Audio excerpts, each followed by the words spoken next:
ప్రభువు పేరట మీ అందరికీ శుభాభివందనములు. ఈ రోజు మన అనుదిన వాక్య ధ్యానమైన ఎడారిలో సెలయేర్లలోని వాక్యము. ఆయన సముద్రమును ఎండిన భూమిగా చేసెను, జనులు కాలినడకచే దాటిరి. అక్కడ ఆయన యందు మేము సంతోషించితిమి. కీర్తనల గ్రంథము 66వ అధ్యాయము 6వ వచనము. ఇది చాలా గంభీరమైన సాక్ష్యం. మహాజలాల్లో నుంచి ప్రజలు కాలినడకన దాటారు. భయం, వణుకు, వేదన, నిరాశ ఉండవలసిన ప్రదేశంలో సంతోషం.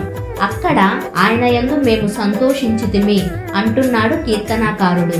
తన స్వంత అనుభవంగా ఇలాంటి సాక్ష్యం ఇవ్వగలవారు ఎంతమంది ఉన్నారు?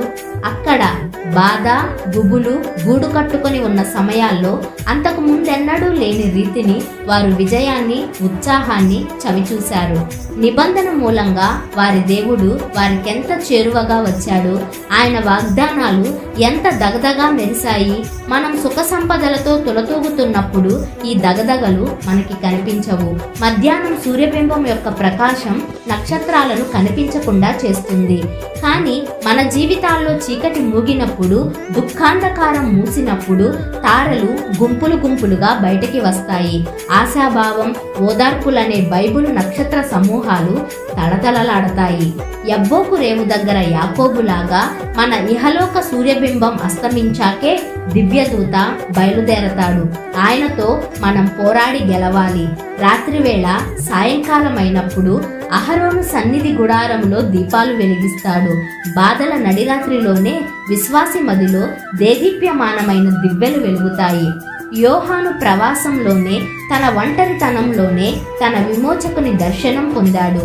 లోకంలో నేటికి పద్మసులు అనేకం ఉన్నాయి.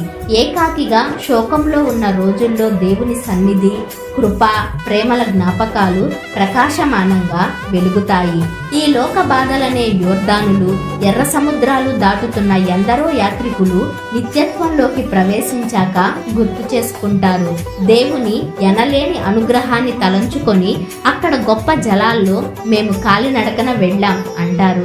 ఆ చీకటి అనుభవాల్లో నలువైపులా ఎగసిపడే అలలతో, అగాధాల్లో వరద, యోర్దాను బీభత్సంలో అక్కడ ఆయన యందు మేము సంతోషించితిమి అంటూ సాక్ష్యమిస్తారు.